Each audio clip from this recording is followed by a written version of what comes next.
You need passion, whatever it is that you're doing to succeed. Yeah, so exactly. once you don't have anything to offer, you're kicked out. The stress from the job, you don't have to just be stagnant. You need to interact with people, and they want to do that job for the sake of Christ. So we need people who are going to fulfill kingdom dreams, bringing the passion to their jobs. Okay, so you can't meet me anywhere on site, anywhere without me inviting you to church or talking about it. So some people who pull out, maybe they've had some issues. It's better I take a step back. Hello guys, welcome to another episode of the Diggy Ding podcast with Anthony Ochiko. In today's section, I'm going to be discussing women in HSC, how they strive in the HSC when it comes to health and safety, especially in the Middle East. So I believe at the end of this section, you will get enough knowledge for you to thrive also in the HSC department. And to do justice to that, I have my own friend, I call her the woman in HSC, Mrs. Mimi Obuko. You're welcome to the Diggy Ding podcast with Anthony Ochiko. This is the first time you're appearing here. How did you find your way here? It was pretty easy because the map was okay, simple yeah? enough. Very simple, yeah. So, all right, so moving forward, I know you to be an HSC professional. How did you find yourself in the field of health and safety? Is this something that you've been doing back home before you moved to Dubai or before you moved to the UAE? No. I wasn't initially working in the health and safety sector back home. I only switched when I got here to the UAE. That was because when my first job in the UAE was actually in my field of study, which is mechanical engineering. So I first started out as a mechanical supervisor, working in the Abu Dhabi airport. When I came then, it was under construction. Now we know it to be the Zayed International Airport. Zayed International Airport. So I started off as a mechanical supervisor there. And then I got to meet a lot of people there who advised that it was better suitable for me to switch to the health and safety field because of the passion I had. You know, I had pointed out a few things that I saw on site that wasn't as it should be.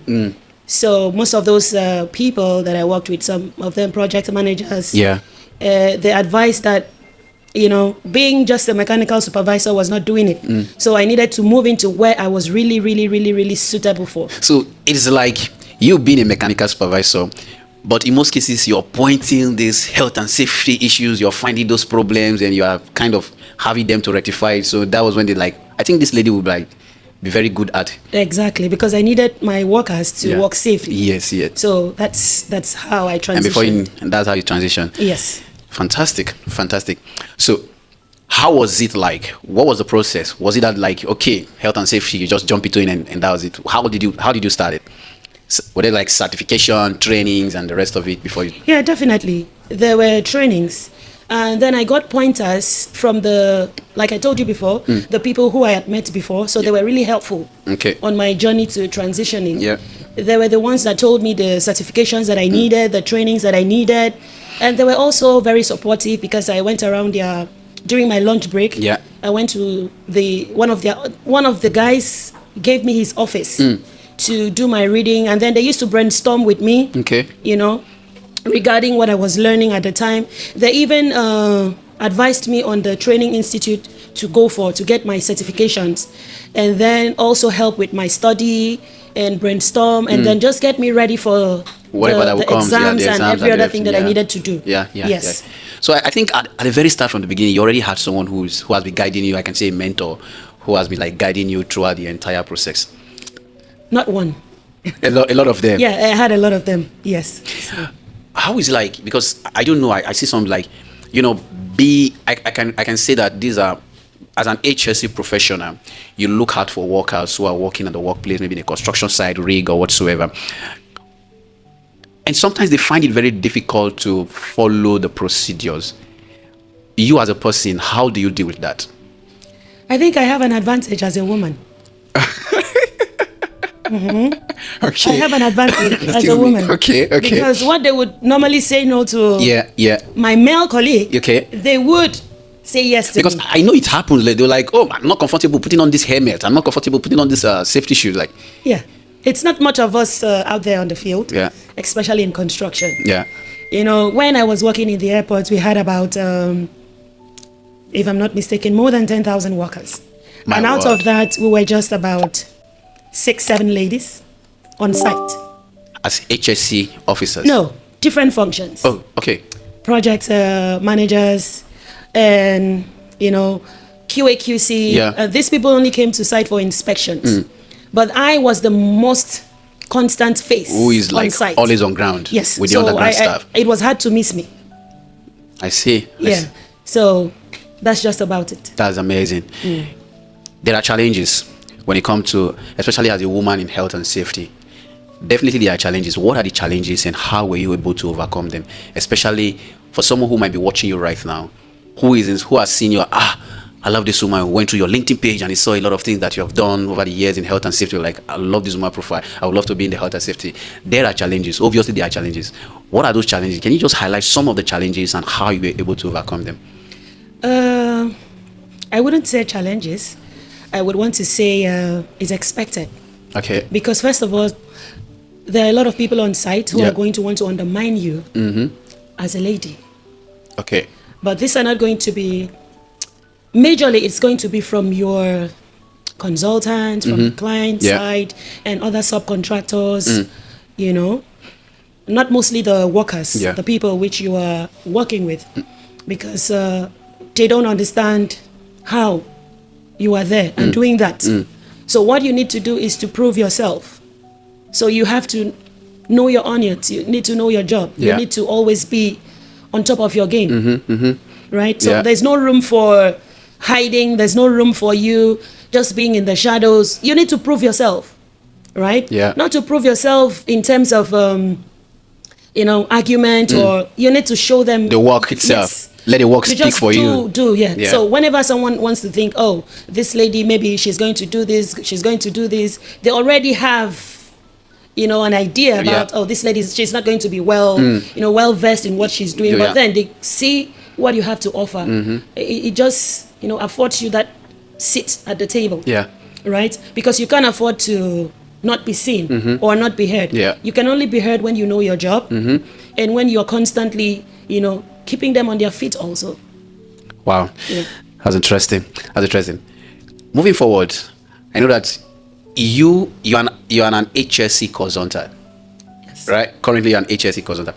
What is the difference between an HSC officer and an HSC consultant? Are they both doing the same thing? A consultant is high up the hierarchy. Okay. Yes. So I would say a consultant has years of experience. Okay. They have the skill set Okay. and they have the certifications, which the HSC officer doesn't have. Okay. Okay. So they are well aware of what the practices are, and they are going to be able to advise properly the HSC officer on how to do the job. Okay. Yes. So the client will consult you, and that's when you send your officer. Okay. So I'm going to be consulted for my services. Yeah. And then the person which I will send to do the job will be my officer. Okay. Okay.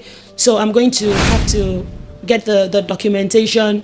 Legal proper- requirements. Yes, legal requirements. Yeah, that's required for the Yes, job. and make sure I give my client competent people. Yeah. So my officer is a competent person, which I have access, and they have the skill set, Yeah. they have the experience, and then they have the training to be able to carry out their jobs perfectly. Yeah. So now your client per se actually rely on you. Exactly. That whoever that you are bringing on board, they are qualified to take on that role. Yeah, because I understand my client's needs. Yeah. So that is why I will give them someone capable of doing the job. How long does it take for someone to become an health and safety consultant? It's quite a journey. It's quite a journey because even as consultant, you're still learning. Yeah. Yes, you're still learning. It depends also on the field, Okay. your field, because we have health and safety in different industries. We have the oil and gas sector, facility management, we have construction. Yeah. It's diverse. It's so much. So You just talked about health and safety in oil and gas, facilities management, different sector. Let's take facilities management and oil and gas, for example. there are some cases they will tell you that, let's say for example, I'm an HSE officer and I'm looking for a job, and I saw an HSE position that is available. They're going to say, with oil and gas experience, but I'm coming from a facilities management background. Why can't they employ me? What is the difference? Health and safety, same certification, same training. What is the difference? Why oil and gas different? It's just the risk in oil and gas is different from the risk in facilities management. Okay. Yes. So this person has no idea of the risk involved in oil and gas. Okay. Okay? Yeah. So this person knows what is involved in facility management, but they have no idea of what to expect. So understand that they have not worked in this environment. What do you think might be a minor risk in facility management is a major risk in oil and gas. So we don't want people who come and take things for granted, or who don't see the need for, for their commitment to be really, really, really, really invested in their job, to make mistakes. And also the hazards present is not the same thing you have in facility management. For example, we might just have wet floors in facility management. Yes. Oil and gas, you have chemical spillage, which it's nothing compared to just water and chemical. So that's just it. It's two different things. I can see that now. I can see it from that perspective. Somebody will be like, okay, you just described for facilities management and that of oil and gas. Again, we always know that oil and gas, they end very well when it comes to roads and all of those things.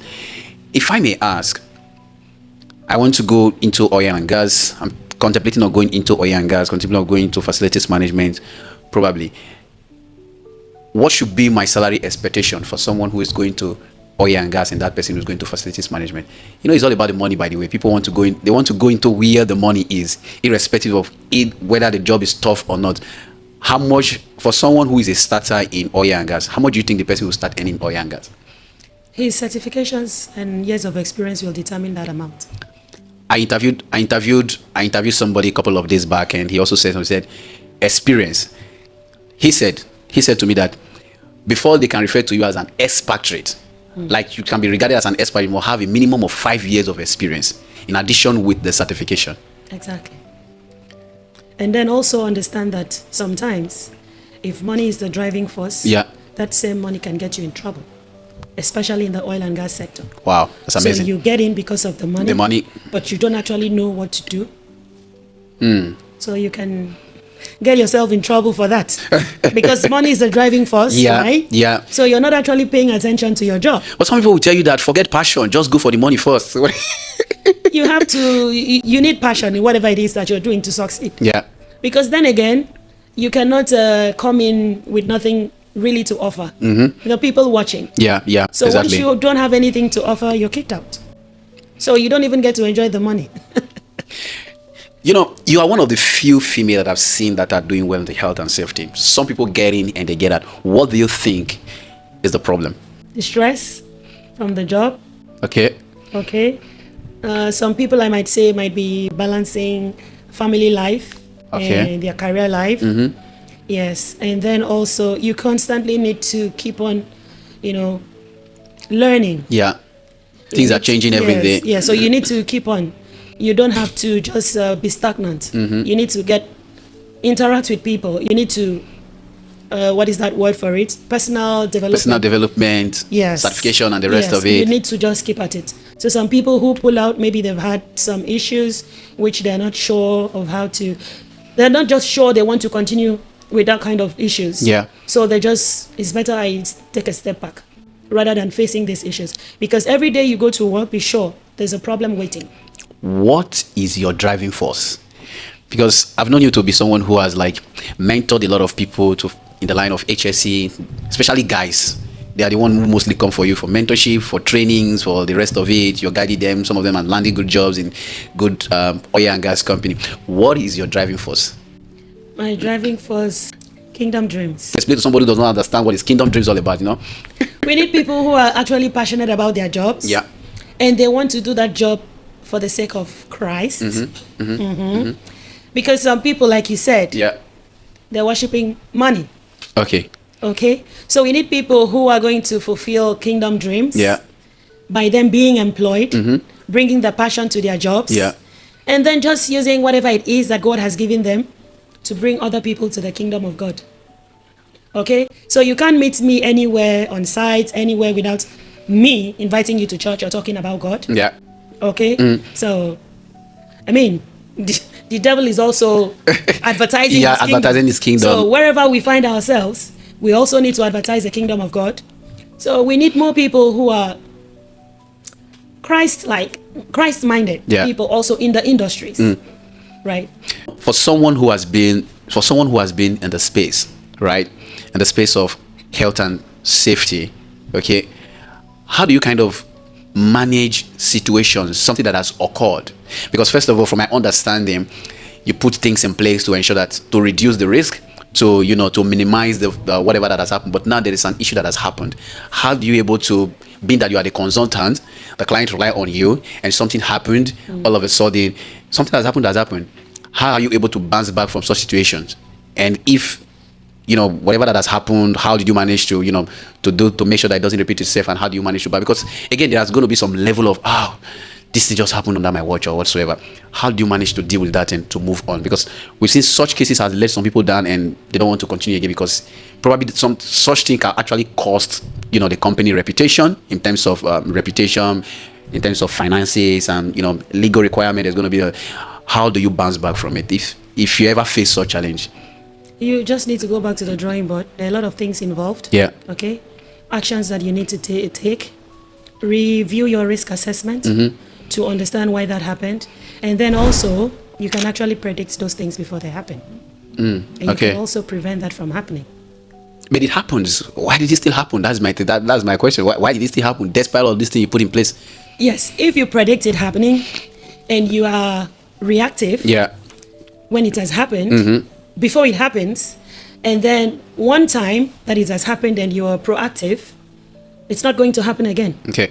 So that means you actually know what you're doing. So if a particular situation keeps happening, then you're not cut out for that.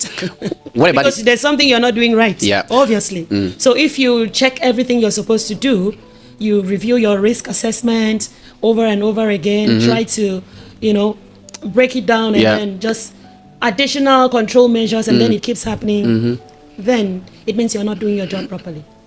I see. Yes. Wow. Interesting. Okay, let's go to this part that the market in health and safety is well saturated with a lot of professionals who has the basic certificate, let's say the IOSH, the NEBOSH, for a start. It's well saturated, and it's like, when it's well saturated, from my understanding, the salary drops. I used to, back in the days, I used to say, as a young professional, you can start with like 6,000 dirhams in the UAE. But now, from what I'm hearing, it has even dropped below maybe 3,000. How true is that? Yes, it has. It has. That is why you need to place value on yourself. Okay. Yeah. And you just have to know your job and your onions. There are no two ways about it. You're still going to be paid your value in the market, regardless of how many people are there, how saturated the market is. But there's something you can do nobody else can do, as much as you can do it. So that's what makes you different. So you just have to be different, bring something that no one has to the table. Yes. Never stop learning. What is the advice for people who want to go into health and safety? Someone who's watching this podcast right now and said, I love the way this woman is talking about health and safety. I just want to be in that field. I always have this flair for it and everything. What is your advice for that young person, whether a lady, especially a lady like you? You need to read more. You need to read. This reading part is the part that a lot of us don't want. You will read, though. You will read. You need to read. You need to read more. And you need to, above all, what has always worked for me, this is my cheat code. So you are revealing it now? Yes, all right. I'm revealing it now. Free for you. Guys, grab it now. I ask God for wisdom. Every blessed day before I leave my house. On how well to do my job properly. And, I don't know, for those watching us, maybe they're not well aware of this, but the Holy Spirit does it for me. Wow. Exactly. Preach it. Yes, the Holy Spirit does it for me. on how to go about that situation, how to handle it properly, and how to get my results. So I think it's part of what I said previously, okay, to proving your worth. Okay. Just do something nobody else is doing. And that is how you still be relevant, valuable, and still being sought after. In as much as we have so many people in the same field doing the same thing that you're doing, right? So for people who want to join the health and safety, you need to read, you need to be teachable.